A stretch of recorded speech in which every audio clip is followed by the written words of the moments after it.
လို့ဆိုတော့အကုန်လုံးတောင်းဆိုနေကြတဲ့အတိုင်းပဲ Berry နဲ့ပြန်မဆွင်းတော့ဘူးလား Berry နဲ့ game ဆော့တော့ဘူးလားဆိုတာအကုန်လုံးပြောကြရပေါ့နော်အဲ့တော့ကျွန်တော်နဲ့ Berry ဟိုနေ့တုန်းကကျွန်တော်တို့ဒီ horror game လေးတူတူပြန်ဆွင်းလိုက်တယ်ပေါ့နော်ကျွန်တော်နဲ့တော့မဆွင်းတာလည်းကြာပြီ game ဆော့တာလည်းကြာပြီဆိုတော့ဒီ video ကတော်တော်ကြီးကိုရီးဖို့ကောင်းတယ်ပေါ့နော်ဆိုတော့အဲ့ stream ထဲမှာရီးရတဲ့အပိုင်းတွေအကုန်လုံးကျွန်တော်ပြန်ယူပြီးတော့ edit ထားပဲအဲ့ဒါလေးကိုအဆုံးထိကြည့်ဖို့ပဲကျွန်တော်တောင်းဆိုပါတယ် video တစ်ခုလုံးကလည်းကျွန်တော်တော်တော်ကြီးကိုရီးရတဲ့အပိုင်းတွေအများကြီးပဲပေါ့နော်ဆိုတော့ဒီ video လေးကို easily ချိန်ပြီးတော့ကျွန်တော်ကြည့်ကြပါနောက်ဆုံးတောင်းဆိုချင်တာကတော့ကျွန်တော်ရဲ့ channel က 100k ကိုကျွန်တော်ဒီနှစ်အကုန်မှာပဲကျွန်တော် 100k ပြည့်နေတဲ့အတွက်ကြောင့်ကျွန်တော် subscribe လေးနဲ့ကူညီပေးကြပါပေါ့နော်ဘာမှလည်းမခက်လို့ကျွန်တော်တော်တော်ကြီးကိုလည်း support ပေးပါဆိုတော့အဲ့ဒါပါပဲကျွန်တော်ရဲ့ဒီ stream တွေကိုလည်းမမေ့ဆောက်ချင်ဘူးဆိုရင်လည်းကျွန်တော်ည9:00နာရီခွဲတာအမြဲဆွဲပါတယ်အချိန်မမှတ်ပြီးဆိုရင်လည်းကျွန်တော်ရဲ့ channel လေး subscribe ပြီးတော့ notification on ထားလိုက်ပေါ့နော်ကျွန်တော် stream တိုင်းသိရပါတယ်ဆိုတော့ video လေး enjoy လိုက်ပါဝဲအော် hello ငါကြီး Oh yeah Louis you want to hear a crazy story ဝါပြကြီး ခဏတမ်းပြီးခွင့်လို့မရအောင်ဒီကောင်နေငါ game နဲ့ access pack အတူတူသုံးထားတယ် โอ้အေး let me I know it when I see it ဒီစီတိုင်းကြီးငါ game ထဲမှာသုံးတဲ့စီတိုင်းကြီးငါသိတယ်ဒီမှာဟဲ့လာဒီ ice ဆိုတဲ့ဟာကြီးရောပဲဒါကြီးဒါမဲ့ငါဖြုတ်ချလိုက်တာငါဒါကြီးမကြိုက်ဘူးငါ game နဲ့ access pack တူတူပဲ chef ကဘာလဲလုံနေလို့ငါလည်းမသိဘူးဒီမှာငါကမရှိတော့ကျွန်တော် chef already full ရ chef already full ရပဲပေါ့နော် same I think PV အော်ဒီမှာတွေ့ no I found it ကြပြီပြီးပါပြီလား oh instruction on the checkout counter အော်ဆရာဘူးလေးထားလိုက်အောင်မဆရာအေးဟုတ်ဆရာဘာလုပ်ရမလဲဆရာညီကိုရှင်းပြပါဦးဆရာညီကအင်္ဂလိပ်စာမတတ်ဘူးရွာလာဆိုတော့အေးရှင်းပြမယ်ကွာဒီ customer ဆိုတာကြတော့ကွာ customer ဆိုတာကြသူကဈေးလာဝယ်သူပြောတာဩတီဗီရွာမှာဆိုရင်နွားလာဝယ်တယောက်ဟုတ်တယ်ဒီကောင်းစော်လားမသိဘူးအဲ့ကောင်တော်တော်ရစ်တယ်နွားဝင်ဟာဆရာအေးဈေးဝယ်လာဟယ်လိုကျွန်တော်တို့ဒါ67နောက်ကလိုက်မကတ်တယ်မင်းဖေးတေးဖြစ်နေဘယ်လိုလုပ်မလို့ရဘာဖြစ်ဒါငါထိမ့်ပေးလို့ရဆရာဆက်မကတ်ဟိုလာပြီဟောရဲ well now that you are alive that ကလိုက်တော်စမ်း alive that ခဏငါစာဖတ်လာမယ်ဘာစိတ်ဝင်ပါနဲ့ငါပြော random how is done အော်ရဒါငါတို့လာ train ပေးနေရtrain ပေးလို့အမ description နဲ့ဒီအေးဖြတ်ဒီကမင်းဖတ်ပါလားငါဖတ်ပါလားရပြောတိုင် sorry no worries ကျွန်တော်ဒီမှာ description နဲ့ sheriff sorry မင်းဖတ်မယ်ထင်လို့မင်းဖတ်မယ်လို့မင်းကဘာလို့အတန်ထွက်လာတာတော့မဟုတ်ဘူးအဲ့ဒါတော့ဟာတိုင် sorry မင်းဖတ် no worries let me give you a run on how it's done ငါမင်းဘယ်လိုလုပ်လဲငါသိပေးပါမယ် often wear glasses Shut your fucking mouth Please scan my ID on the counter သူ့ရဲ့မှတ်ပုံနေနဲ့ counter မှာစစ်လိုက်တဲ့ငါစစ်လိုက်ရအောင် alive why အဲ့မှာငါမင်းပြောတယ် မင်းဖေရဲ့မှတ်ပုံနေရနောက်မှာမင်းဖေငါစစ်ပြီးပြီဒီမှာကွန်ပျူတာထဲမှာငါစစ်ပြီးပြီအဲ့ဒါမတူဘူးကဒီမှာသူ့ရဲ့ဘာကုတ်နဲ့ဟိုမှာဘာကုတ်ချက်နဲ့ဒီမှာ Clyde Dawson ဆိုကြီးအဲ့မှာ alive ဆိုပြီးရေးဒီမှာ Clyde Dawson ဟုတ်တယ်အသက်ရှင်နေတဲ့အလောက်က sheriff တဲ့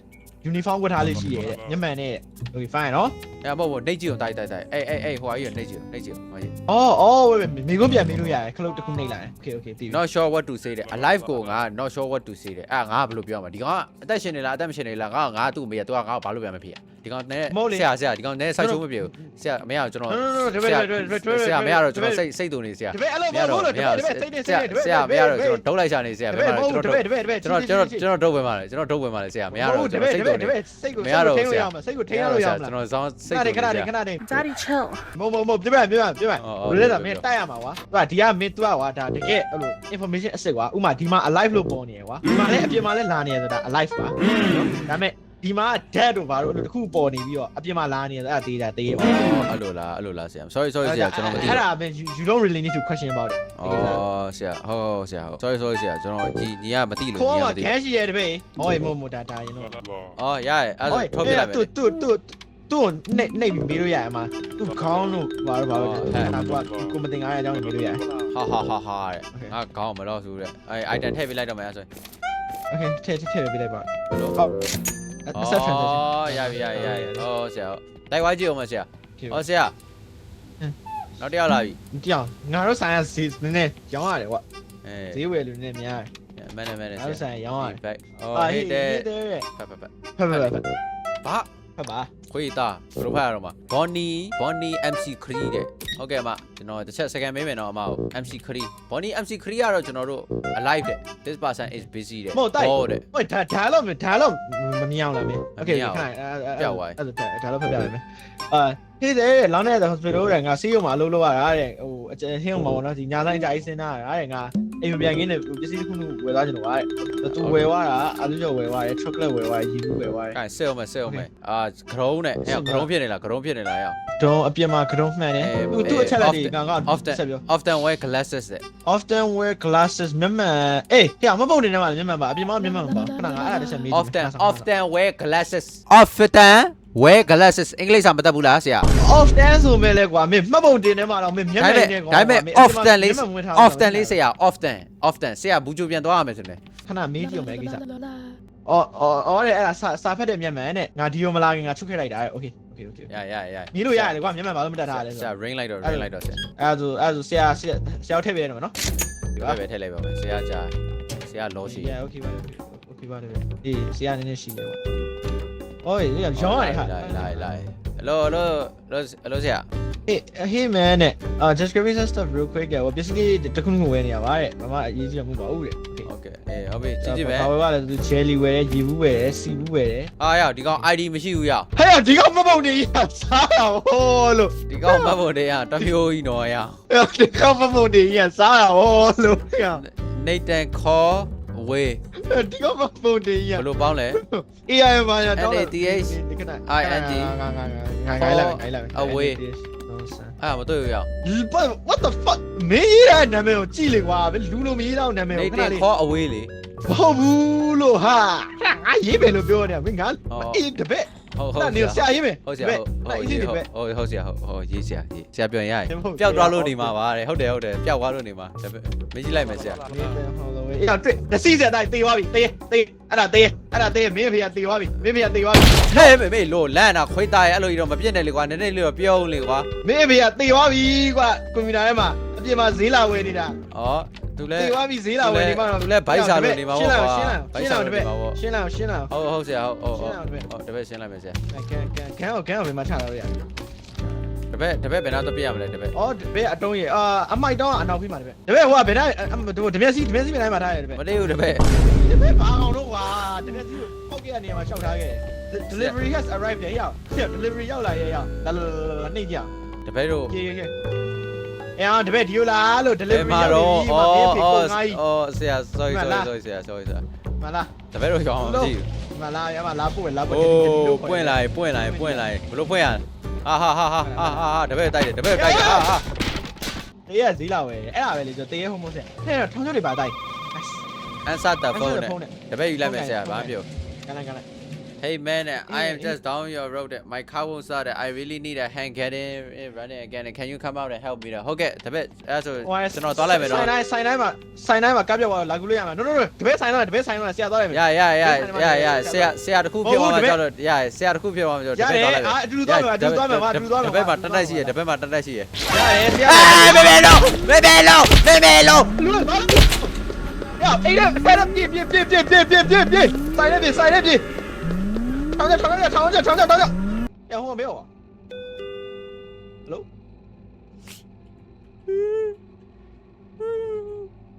What the fuck ဒီကမှာပြနေဒီကဖတ်ပြေးပေါ်မှာဖယ်တယ်ဒီကစောကြောက်တယ်ကောအေးပြအလုံးမတွေမပြနေမှာမယုံတော့တပည့်မယုံတော့တပည့် trauma ရသွားဒီကောင်လည်းမယုံပြစ်ပြီနော်ခဏမပြည့်ဟေးတဲ့ Q လေးငါ flat နေငါ sorry က flat နေတိုက် level ကိုကြည့် ငါ sorry က flat နေလို့နေအောင် I don't like girlfriend I want you but I don't ငါဆက်စရာလေးလို့ပြောနေတာကွာကောင်မလေးကမင်းဘာလို့တော့ပြလိုက်တာတော့မသိဘူးလေမင်း flat တယ်ဆိုတော့ငါထိတ်လောက်မှာမလားလို့ဘာလို့တော့ပြတာတော့အကြီးပဲကွာI don't mean it that way ဆရာလုံးတော့တပည့်စီးချလိုက်အောင်မင်းဘာလို့တော့ပြတာတော့မပြစ်ပါဘူးဟာတာတော့ညဒီကနေ့ပါတဲ့ငါဟိုအိမ်မပြန်ခင်းတဲ့ပစ္စည်းခက်လာဝယ်တာပါโอเคရေဘူး mac and cheese and sauce ပေါ့နော်โอเคရှင်းလိုက်Louis what the fuck ဘာလို့လဲရှင်းပေးနေရဆိုတပည့်ဆရာပဲရှင်းဆိုMan, fuck you. I might have been that way. ဘာလုပ်နေလို့လဲ You gotta be fucking kidding me, bro. You gotta be fucking kidding me.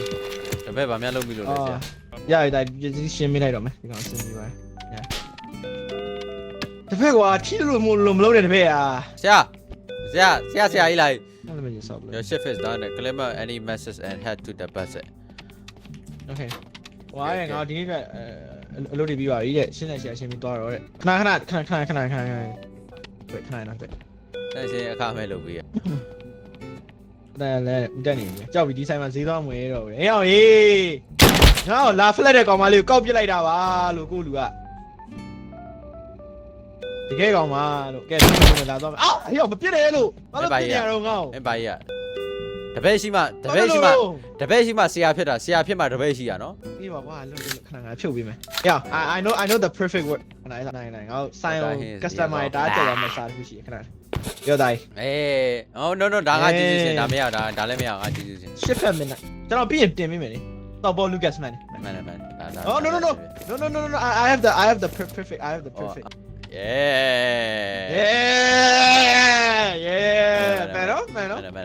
man okay တော့မယ်ဟို ခဏပစ္စည်းထဲရအောင်မယ်ဆရာ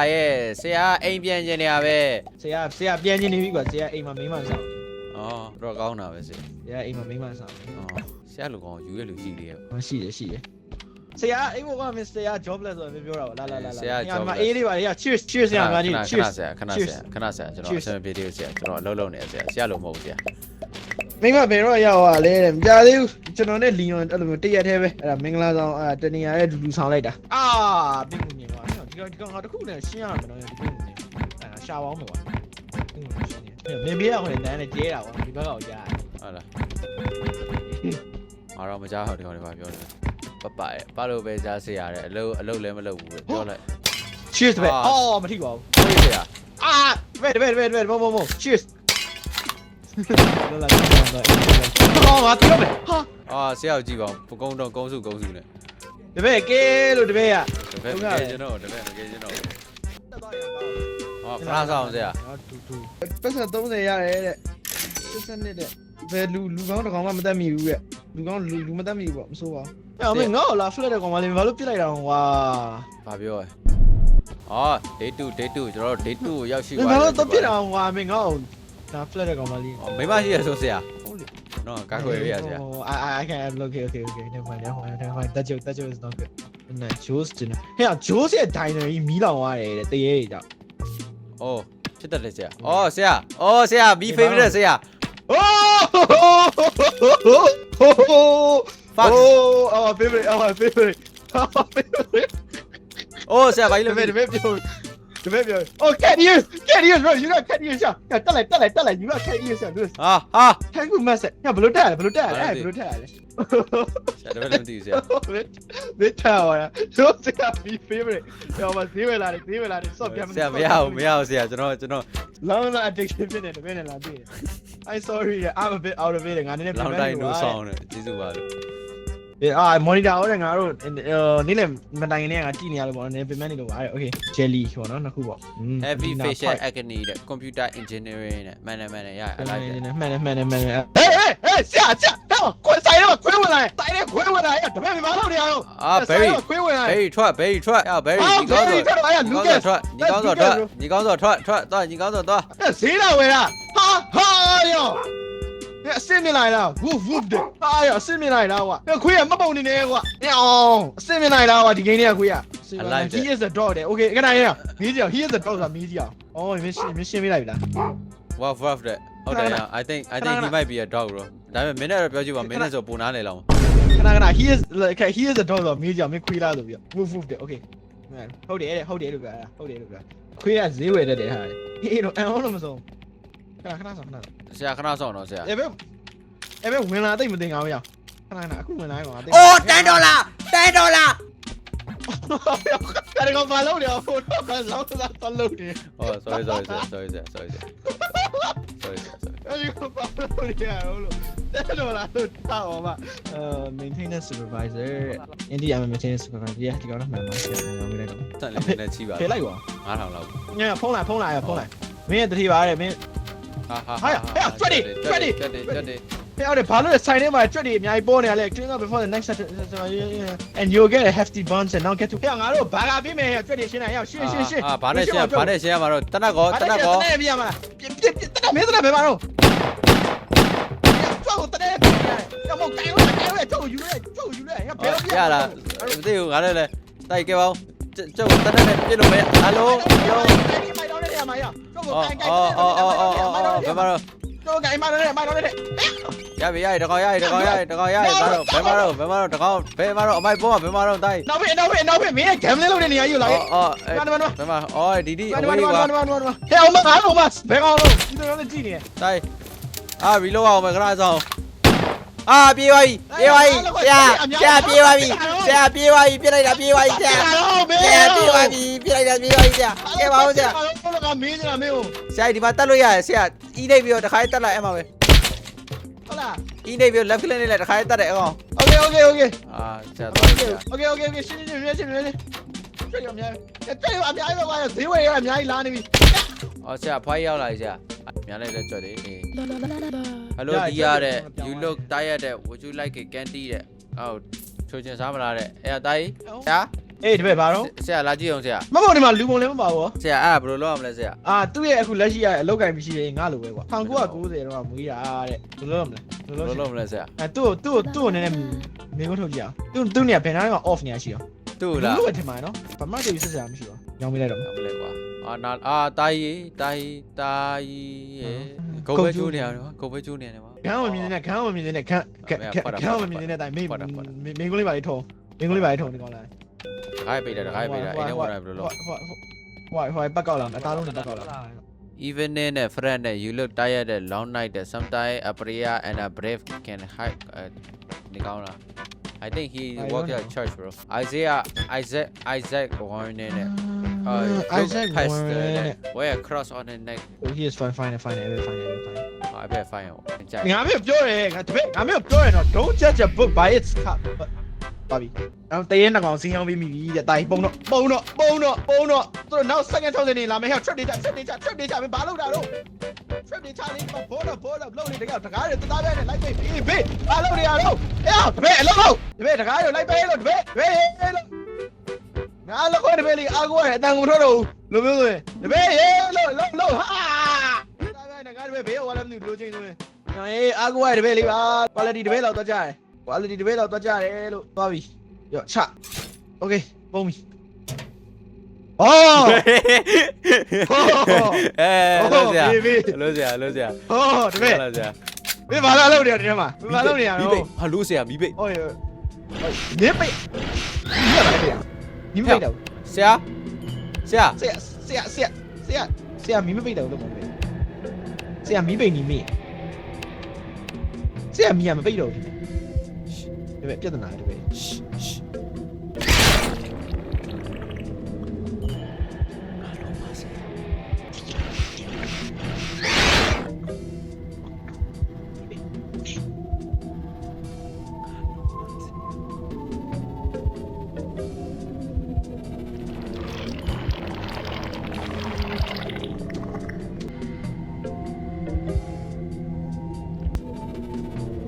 ငါပြင်ငါတလက်ပေးလိုက်ငါတလက်ပေးပဲငါတလက်ပေးဒီလိုပါဝါတပည့်တလက်ပေးလို့ငါပြင်မယ်တပည့်ဆရာတလက်ပေးလို့စောက်တယ်တိတ်ထွက်လို့မရဘူးတပည့်အဲ့တိတ်ထွက်လို့မရဘူးတပည့်ဆရာတလက်ပေးလို့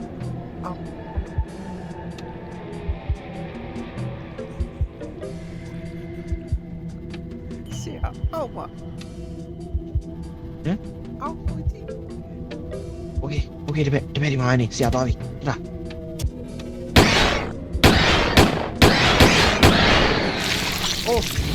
Ohတပည့်ဆရာပြစ်နေရတယ်တပည့်ဆရာ resume ပဲစောနေရတယ်တပည့်ဆရာစနာမှာ resume ပဲစောတာဆရာပြစ်နေတယ် Ohတပည့်ဆရာ resume ပဲစောတာစောနေရတယ်တပည့်လာကူလို့ရတော့ကောင်းတာပေါ့ဒါပေမဲ့ခဏကတက်လက်ပဲရှိရမှာတိုင်လို့ညာရဲ့ပြန်သားမရှိဆရာစနာမှာ resume ပဲစောတာတပည့် easy all fine ပြီးပါဆရာအဆင်ပြေလားဆရာပြေးတယ် ဆရာတပည့်လာတော့မလို့ပဲဒီကောင်ထွက်သွားတာဒီကောင်ကြောက်တာတပည့်ကို ဘူးပြီးမှထိုးမင်းချတယ်ဆရာကန်စတာလုံးဆရာ jobless ဆိုကြအလုပ်ကသိမလုပ်ချင်ဘူး တည်အဲ့ဒါကြောင့်ထားပါလေ ဆရာပစ္စည်းဖြစ်နေနော်တပည့် တော်ဆရာတပည့်လိုဖြစ်လာတော့မှလည်းကြာရင် မှန် တော်ကြောက်တာပဲမဟုတ်တမင်ကြောက်ပြဆရာလောက်အောင် တပည့်ကျေးဇူးနဲ့ဆရာတေတော့မလို့မှန်တယ်အဲ့ဒီတော့ငါလောကကျိုးနဲ့ပင့်ကူကြီးထွက်ကြရတာငါတော့ကောင်းတယ်အော်ကျိုးနဲ့ပင့်ကူကြီးထွက်ကြရတာငါလောကနဲ့မှာဘယ်လိုပုံးတဲ့နေရာခွေးတို့ပေါက်ကြီးခွေးတို့ပေါက်ပါသူတို့မသိပါလေ အဲ့သွားပြီဆရာကျွန်တော်ပြေးပြီပြန်နေပြီ ။တပည့်ဟာဆရာကြီး sorry အော်ဒီမှာ ။အိုး ဗေးထားကြဗေးထားကြ ဗေဒီထားကြဗေဒီခဏ ဆရာမတုတ်ကိမရှိတော့ဘူးလားဆရာ No human skill လူမတတ်မိဘူးတဲ့ ဟုတ်တယ် အဲ့ခဏအဲ့ဒါဘယ်ကောင်ကတရေလဲဟာရဟိုမှတ်ပုံနေဟိုလေမှတ်ပုံနေဟိုမပါတဲ့ဘွားတော့လေ အော် အဲ့ဒါတရေတယ် Red မင်း ring ဝေးလိုက်တဲ့ကောင်အဲ့ဒါ ဟိုကောင် Brandon ဟိုကောင်စားတော့ဆန်ပြန်လာဆိုကောင်လေ အေး အဲ့စားတော့ဆန်ကောင်ဒီနေ့သတင်းထဲမှာပါလာမီးလောင်သွားတဲ့စားတော့ဆိုင်လေ အော် ဒီမထားမိသွား မင်းဆရာစောက်ချက်မှပြီဆရာကျွန်တော်ဟာအဲ့ဒါ 对，别呀了，别呀了，一没有呀了，对，别呀了，我刚真的背的，妈呀，我一没有的，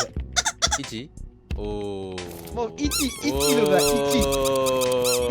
没有的，西拜个电话里，然后要看看距离，等，哦呀，我西巴屁别呀没，我那个西巴屁别呀没。Now check the note beside the pond. Okay. မလာတော့ဘူးလား။အော်ကားလိုက်ဆရာ ကားလိုက်လား။ Oh, okay. စီပိုင်ကြီးတယ်ကောင်တန်းဆောင်။ဟဲ့ဇွတ်မထည့်ပေးနဲ့။ဟဲ့ဖက်ဆောင်ငါမေးဦးမယ်။ခဏနေ။ဟာ။ဘာလို့ငါပြန်မေး။ဟာရ။ဖွင့်လိုက်မလို့နဲ့။ကြာနေ။ပြန်ဖွင့်တကားငါအဲ့ခေါက်ရုံမမြင်ရတော့ဘူး။ဟောင်းမေ help you တဲ့။အခါခဏ။တိုက်။ဘာလို့ထည့်ပေးနေရတော့မထည့်ပေးနဲ့ဟိုတိုက်နေဦး။တိုက်နေဦးငါမိကုနေမေးဦးမယ်။ခဏဒီကနမပြန်တဲ့နမပြောကြည့်ခွန်းကောဟဲ့ဘာတက်နေလဲတော့ရှိရဲ့ အော် sorry မင်းကြောင့်တော့မင်းကောက်ဟောတက်နေပါအများကြီးပဲမင်းအဲ့ဒါမမေးတော့ဘူးလား မေးလိုက်မယ်ဆရာ အေးဖြည်းတော့ပါဖြည်းအဲ့ခွန်းနေမှာ ဆရာတပည့်အပေါက်မတက်ဘူးဗျ မင်းအလုံးအေးဆရာထည့်ပြရမလား ရ အဲ့မိမအဲ့အမြင်မနက်တိုင်းသုံးပြီးရောငါ့ကိုဝယ်ခိုင်းလိုက်လို့ဒါမှငါမေ့သွားလို့တဲ့ဟဲ့အပြာရော conditioner တစ်ချက်ရှာပေးလိုက်ပါမင်း တီး မငါမိမကွာ ဆရာရှာပေးလိုက်အောင်လေဆရာ မရှိဘူးလားပြောလိုက်တော့ငါလည်းမြောင်းပေးတယ်တော့ရောင်းမလိုက်တော့အလောက်ကြီးစိတ်မရှိတော့ငါလည်း ဟုတ်လား ဘယ် အိုးဂန်စတာ မောင်အိုးမဟုတ်တယ်ကန်စနာမုံရအဲ့ဒါမွေးနေပေါ့ဒီနေ့ အော်မင်းမော ရမဟုတ်တချို့ကအဲ့ဒီလွတ်သွားတယ်ဘာဖြစ်လို့လဲပူလို့ပါတူလို့ကအဲ့လိုက Hey man just picking up something for my sister Catherine အာညူ ငါညီမခက်တွင်းတဲ့တခုလာဝဲတာပါတဲ့ There is no တော်မီဒေါ်ကားတို့ရဲ့နာမည်ကတော်မီညမမို့နည်းနည်းမားနေတော့ရတော်မီကမလို့ဆိုအလုံးနေရမို့လားဘာလို့ဒီမှာအလုံးမရှိကန်ပြီးလို့ပြနေအောင် ပေးလိုက်ပါ အလုံးမရှိလို့အင်ကြီးရောင်းစားနေရအင်ကြီးရောင်းစားတာနားလေ တော် ဟဲ့ဒီကဘာလို့အင်ကြီးမွေးထားလဲငါဘာလို့မမေး နောက်တော့လောက်ပြန်ပြီ တော့တော်မီကဟဲ့တော်မီပြက်အဲ့ကောင်ပြက်မေးကြဘလို့ ဆရာစိတ်လျှော့ဆရာ ဝမ်းတီယိုသွားပြီတိုင်းငါစနရောင်းပေးလိုက်တဲ့ကောင်ကတရေဒီကောင်တော်မီစစ် ဘလို့တီး ဒီခီးဆိုင်ကွာတဲ့တားကြီးရတဲ့ဒီကောင်လေးကအများကြီးပဲတဲ့မင်းတို့လည်းစောင့်ကြည့်နေခံစားဘူးလား တား unemployed ဒီဟာဒါပေမဲ့ဒီကောင်ဖြစ်လောက်တယ်ရပြစ်ဒီကောင်ပြစ်ကြည့်လိုက်ဒီကောင်ပြစ်လိုက်ရ ခဏနေတိုင်းခဏနေ ဒီကောင်ဖြစ်လောက်တယ်နော်ရဒီကောင်ဖြစ်လောက်တယ်နော်ရ ငါစစ်ကြည့်အောင်ခဏဆောင်သွားပြီတိုင်းကောင်တရေကိုရောင်းပြီးပါဒီကောင်အစစ်ကြီး tracking 5 all test all real nothing like you ever I don't know what to say about this ကြော့ကွာ ဆရာရစိတ်ချော်ရေးပြပါဗျာတပည့်လန့်လို့ပါဗျာ မင်းလုံးကပြောရရှိသေး အော်ဆရာကာတပည့်ဆရာကာတော့ โอเคဖွင့်မိလိုက်ဘာလို့က မရှိပါကမေးအေး ဒီလာပွဲကားတယ်လို့စီးတယ်မှာ ဆရာတော့ကွာ အခုညီမလေးရမယ်အဲ့ရှစ်တော့လာဝတ်ထည့်ပေးပါတဲ့ ဆရာစီးရဘယ်နှထည့်ရလဲ तू 6ခွက်ပေါ်ကြီးလားဟာပြေးရသူ့ကားတကူလုံးအဲ့လိုကြီးပြေးကားကြီးအသားလုံးနေနဲ့လောက်တာဒီကောင်ကားကြီး အိုးမိုက်တယ်ဆရာကျွန်တော်လည်းစားချင်တယ်တော်တာတဲ့โอเคကျေးဇူးပါဗျာ ဘာတော့ ဆရာခဏလောက်ဆရာဘာတော့ဆရာဘာလို့ဆရာနောက်တော့ရောက်နေရတော့ ဆရာ ပြက်ပြက်တော့တော့ရ ဘောခဏဆရာမပြည့်နေဆရာမပြည့်ဩ ရပြီအော်ဒီပါဦးအဲ့ဒါများဆရာများလားလို့ကျွန်တော် နှကောင်ငါကြည့်တယ်ဘယ်ကောင်လဲမနာမည်ကဘေဘီတဲ့ဟာဘာတော့ဒီကောင်ဘာတော့ ဒီကောင်ဘာတော့ဟာအဲ့ဆရာကျွန်တော်ရှင်းလိုက်အောင်ဆရာဒီကောင်နဲ့ ဆရာနှကောင်ပြစ်နေတာပါလို့ငါပြည့်ချင်ဒီကောင်ဘာတော့ပေါ့ဘာလို့ဘယ်လိုဒီကောင်နာမည်ခန့်ကောက်ဘေဘီဆိုပြီးပေါ်နေရတယ်ပေါ့ ဆရာတော်တော်ယွန်းစရာကောင်းတာပဲနော်ဆရာ နှကောင်ပြစ်နေ Run, bitch! Run! ဆရာတပည့်ကြောက်တယ်ဆရာတော့လာကြည့်ဦးတပည့်ဆရာ ဘာတော့တပည့်ဘာတော့တပည့် ဆရာ ဘာတော့ ထွက်ကြည့်ဆရာ ဟာရတီဝိုင်းလေးတပည့် ကျေးဇူးဆရာဘယ်ကြောက်လို့ဆရာ ဒီဘာတော့တပည့် နောက်မှတိုကင်နေအများကြီးပဲဆရာ အေးတူတာငါဂမ်မင်းတော့မှာ မရတော့ဆရာကျွန်တော်လုံးချင်နေဆရာလက်ယူဆရာကျွန် ငါ တော် သင်းမလို့တဲ့ငါခေါင်းထဲမှာနေတဲ့ငါတန်စင်နေလို့တဲ့ အိုး10ရ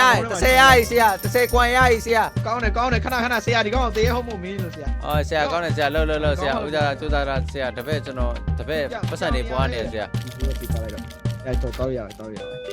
မိုင်းကယ်ဂျင်စင်ကနေထောက်သွားဆိုင်နေမိုင်းကယ်ဂျင်စင်ကနေထောက်သွားအဲ့ငါတို့တူတူရီတော့ဘေးပြန်လာရောအဲ့ငါတို့ဆိုင်ဘယ်လိုဗီဒီယိုနေတိုင်းဘူးလို့ ဟယ်လို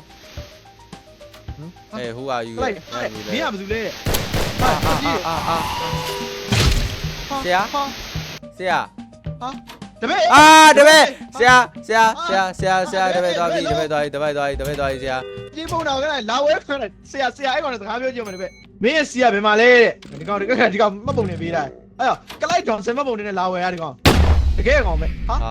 နှကောင်တော့ငါတို့ဒီနေ့လဲရောင်းမိပြန်ပြီလို့ဟောရေးတပည့်ဆိုင်လေးကဒီနေ့ကူပိတ်ပြီကွာလို့တသားလေးပါတသားပြားလေးပါ ဆရာရဆရာဘယ်လိုလုပ်ရမလဲဆရာလုပ်ပါအောင်ရပြီရဆရာစိတ်ပူတယ်ဆရာတပည့်ဒီမှာတန်းနှစ်ခုရှိရဆရာရတယ်ဒဘကန်နောက်ပါလားမေးလာတို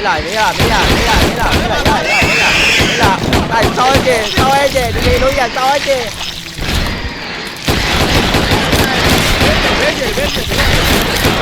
ဆရာရှိတယ်တပည့်ရောက်လိုက်တပည့်ရှိဘာလို့ဒူဝိုင်းနေဒူဝိုင်းနေမသေးသေးဆရာတီးပါအဲ့လေတော် easy ပဲဆရာလောက်ရ easy ပဲဆရာပြီးပါ ငါ stream ရနေငါလည်းမင်းချက်နဲ့ခဏစကားပြောလိုက်တော့အေးတော်